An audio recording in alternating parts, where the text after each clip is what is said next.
ఏమంటున్నారంటే ప్రార్థన ఎలా చెప్పాలని మనల్ని నేర్పించారు. Amen. Hallelujah. So look at somebody and say, teach me how to pray. ఆమె నాతో చూసి అందరూ చెప్పండి, ఆమె teach me how to pray. మనల్ని ప్రార్థన చేయడం నేర్పియము. హల్లెలూయా. Amen. Look at somebody and say, teach me how to pray. ప్రార్థన చేయడం నేర్పండి. Amen. Some people, some pastors think, oh, I'm a praying man, I don't have to be taught of any more prayer. ఆమె కొంతమంది ఏమనుకున్నారంటే నేను గొప్ప ప్రార్థన పరుడైన మనిషి, నాకు ప్రార్థన అవసరం లేదు. I'm a big man of prayer, I don't want no one to teach me how to pray. ఆమె నేను గొప్పవాడు, నాకు ప్రార్థన వచ్చు, ఎవరినైనా ప్రార్థన నేర్పడానికి అవసరం లేదు.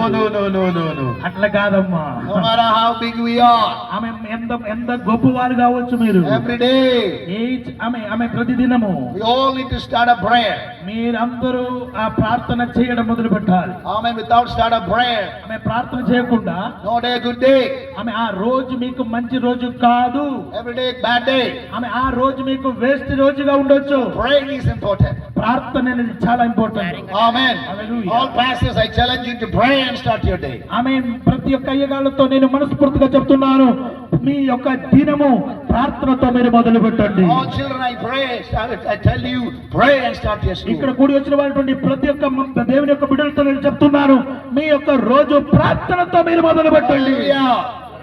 Jesus came to the world, he fasted and prayed 40 days and then he selected the disciples. యేసు ప్రభువారు 40 రోజులు ఉపవాసం ఉండి ప్రార్థన చేసిన తరువాత యేసు ప్రభువు తన శిష్యుల్ని ఏర్పరిచారు. మీకు తెలుసా? Imagine I am the Lord of the creation. I know who Judas is, I know who Andrew is, I know who Thomas is, I know who Paul is.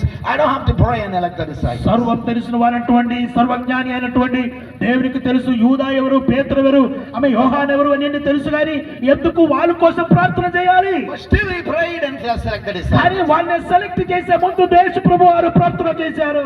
Bible says that Luke chapter 2 verse 21, 3 verse 21, he baptized and he prayed for God to send the Holy Spirit on him. ఆమేన్. అక్కడ మనము 2వ అధ్యాయం లూకా సువార్త 2వ అధ్యాయం 21వ వాక్యములో ఎప్పుడైతే యేసు ప్రభువారు ప్రార్థన చేశారో అప్పుడు పరలోకం నుంచి దేవుని యొక్క ఆత్మ దిగి వచ్చిందని మనం చూస్తున్నాము. 3:21, Jesus praying for the Holy Spirit to come on him. Amen. 3 verse 21 లో 3వ అధ్యాయం 21వ వాక్యములో దేవుని యొక్క ఆత్మ దిగి వచ్చి రావడానికి ఆయన ప్రార్థన చేశారు. He was born of the Holy Spirit because the Christmas second day, Christmas day is the month of Jesus' birth. Many receive the Holy Spirit Jesus. ఆమె యేసు ప్రభువు పరిశుద్ధమైన అని తెలుసు, అన్ని తెలుసు, కానీ దేవుని యొక్క ఆత్మ కోసం ఆయన ప్రార్థన చేశారు అని మనం తెలుసు. Now he got baptized from the Jordan, went to the body, sweat to the body, went to the body, he come out, he sweat and stayed rain. ఆమె మనకు తెలుసు యోర్దాను నది నుండి బాప్తిసం అయిపోయిన తరువాత ఆయన తడిసిన ఆ శరీరంతో ఆయన బయటకు రావడం జరిగింది.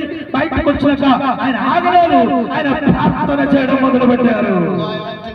Jordan River for hundreds of times. ఆమె చాలా వందల సార్లు నేను యోర్దాను నదిలో నేను వెళ్ళాను. Over 1,000 people I baptized in Jordan. ఆ యోర్దానులో ఒక వేలాది మందిని నేను బాప్తిసం ఇచ్చాను. But I never see somebody, even me, when I get baptized, I come out, people get baptized, nobody stay there with the wet of skin and praying. అక్కడ నేను ఎవరిని చూడలేదు. బాప్తిసం పొందిన తర్వాత అక్కడ